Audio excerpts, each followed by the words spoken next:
So area between curves. So we briefly talked about this last week in a video that we posted, but I want to formally sort of introduce it in the theorem. And also just very quickly, the derivative of area functions.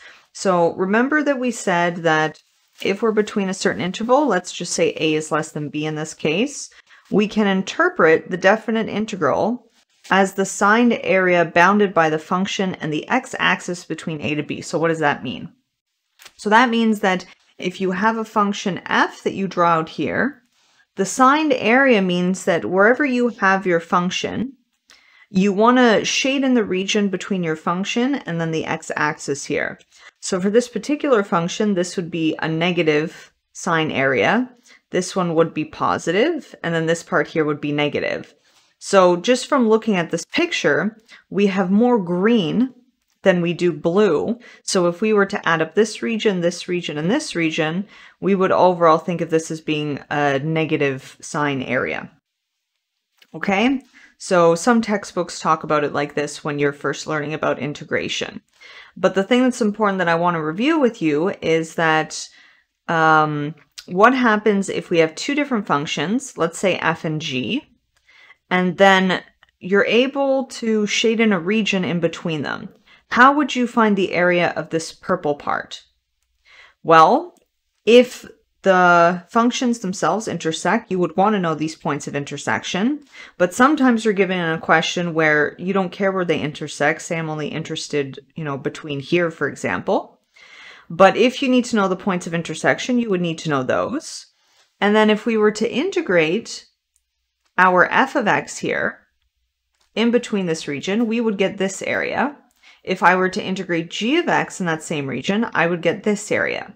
So if I subtracted this area from this area, then I would just be left with this purple part here. Okay, so in order to find the area between two curves, we actually have a theorem that says that if we have these continuous functions over an interval, and suppose one of the functions is greater than the other, then the area in the region between the curves from a to b, we can define that as being the integral from a to b. And then we would take the integral of f of x and subtract it from the integral of g of x, and that would be our area. Now, let's say, for example, we had, some sort of function that did, I don't know, something like this. Okay? And say we were interested in, this region, but also this region, which happens. So if you're working with oscillatory functions such as sine or cosine, sometimes that will happen. In such a situation, if I want you to find the area for both of the green sections, we would have to split up our integral. We would have to integrate from this point, whatever it is, to this point, because the blue is larger than the red curve here. But then in between this interval and here, I would have to first write the red function minus the blue function. So sometimes, depending on your function, in order to actually calculate the integral between two curves, you may have to write your integral into two parts. So the integral, say, from going a to b, so say this is a and this is point b and this is c, we would go blue minus red, and then we would add this to the integral from b to c of red minus blue. Okay, so even if the one function is not always larger than the other, you can still make it work and you can still find the area in between two curves. Okay, so let's do an example. Let's find the area in the region bounded by f of x and this g of x. So sometimes they'll give you points, sometimes they won't. In this case, we don't know where these curves intersect automatically. So that's the first thing that we're going to have to check. Where do these functions intersect? So my f of x is equal to 2x minus 2. My g of x is x squared minus 2. Now I have negative 2's on both sides, so I can get rid of them. And I'm left with 2x is equal to x squared. I'm going to bring my 2x over to the right here. So then I have 0, and I will factor this, factor an x, and then I have an x minus 2. And this tells me that I now have 2 points. Or 2 areas where there's going to be points of intersection. One where x is 0, and then another where x is equal to 2. So there are 2 points of intersection. The first one is going to be 0, f of 0, or if you want, you can call this g of 0 because these are the 2 places where functions are equal to each other. Okay, so if I have 0, and then I put 0 into my function, now what was my function f? It was 2x minus 2. So 2 times 0 minus 2. My first point of intersection is going to be at 0, negative 2. And then my next point of intersection is going to be at 2, f of 2, or g of 2, whatever you prefer. So this is going to be a 2, comma, 2 times 2 minus 2. So the second point of intersection is going to be at 2, 2. So if we were to sketch this out, okay, we have basically a linear function and a quadratic function that's shifted downward 2. So this is our linear function f, and then this is our quadratic function g. And we do have a region here that we can think about it almost like coloring it in, that we can color it in here. And this is what we want to find the area of. Okay, so to find the area, what we're going to do is we're going to first integrate f, and then we're going to subtract from the integral of g. So the area is defined as the integral from, this is the point 0, negative 2, and then this is the point 2, 2. So my x is going between 0 and 2. Okay, so 0 to 2. Of the top one is f of x, and then the other one is g of x dx. Now, what are these functions? Our f is the 2x minus 2 minus, I'm going to put brackets here to make sure I don't mess up my minus signs, and then I have x squared minus 2 dx. Ooh, sorry, my head's in the way. There we go. We'll look at it on the next page. Okay, so for our integral, we had 0 to 2 of 2x minus 2. And then I have minus x squared, and if I distribute that minus sign, I'm going to get a plus 2 here dx. So my 2's actually go away, and I'm just going to be left with the integral from 0 to 2 of 2x minus x squared dx. So by reverse power rule, my antiderivative is going to be x squared.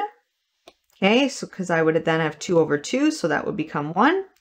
And then minus x cubed, but I want just 1 out front here.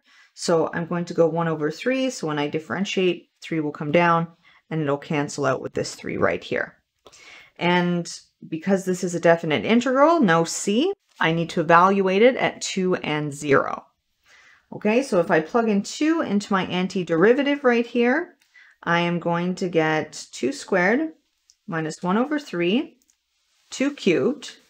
And now when I plug in my 0, I have an x in both terms. So what I'm going to do, you can write out if you want to, but it's fine to just say minus 0. And then when I simplify this expression, I'm going to get 4 over 3 as my answer.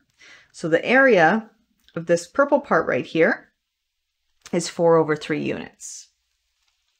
Okay, let's do like an application type example. So we're back to our engine again. So let's say there's a clever university student that develops an engine where the emissions of the engine is given by the same function we looked at last time, where this E of t is the engine's rate of emission in billions of pollution particles per year, at time t in years. Now say the emission of a standard engine is this. So say standard S of t is equal to t squared plus 9. Let's first look at what point in time will the emission rates be the same. Okay, so if we're thinking about time here, we don't have negative time, at least in this problem. Okay, so we think about only the positive x or t axis. And if we were to actually sketch these functions, our E of t, this is a parabola where the min is at the origin, so it's something like this. And then our S of t is also a parabola, but it's shifted 9. And so it turns out that there is going to be an intersection point, and pretend we didn't have this graph here, we're going to see what it is. So I need to basically check where's my E of t equal to C of t. So my E of t is 2t squared. My C of t is t squared plus 9. So if I bring my t squared over, I'm going to have t squared is equal to 9. If I take the root, I get t is equal to plus minus 3. But negative 3 years doesn't really physically mean anything to us. So we're going to get rid of the negative. And so since negative time has no meaning, the emission rates will be the same when t is equal to 3 years. Okay, so that's this point right here. Right here. Okay, now let's look, what is the reduction of the emissions resulting from using the student's engine in between t is equal to 0 and t is equal to 3? So how we could find that is by looking at this region right here. If we integrate C of t minus this E of t in between 0 and 3, it's basically going to give us the reduction of emissions. Okay, so the difference almost. And so we're going to set this up as an integral. So we can determine this value by finding the area of the shaded region drawn in part A, so what we were just looking at. So I need to integrate between 0 and 3, and my C of t, or actually, sorry, I think it was S of t we called it, yes. S of t, standard engine, minus the student's engine design, dt. So integral 0 to 3, remember the standard engine was this t squared plus 9, and then we're subtracting from the regular engine, which was 2t squared, that was the emission function. Okay, so t squared minus 2t squared, so my integral is going to become integral from 0 to 3 minus t squared plus 9 dt. And now we can just use reverse power rule. So if we do reverse power rule, I'm going to get negative t cubed times 1 over 3 plus 9t. And because I have bounds, I don't go plus c. I need to evaluate between 0 and 3. Okay, so if I plug 3 into here, I'm going to get negative 1/3 times 3 cubed plus 9 times 3. Now for plugging in 0, I have a t in both of my terms here. So if I put 0 in there, that whole term is just going to go to 0. Okay, and then when we simplify this, okay, we get 27 over 3 negative, and then 9 times 3, we're going to get 18 billion pollution particulates or particles. Okay, that's quite a difference. So good job, student and their engine. Thank you.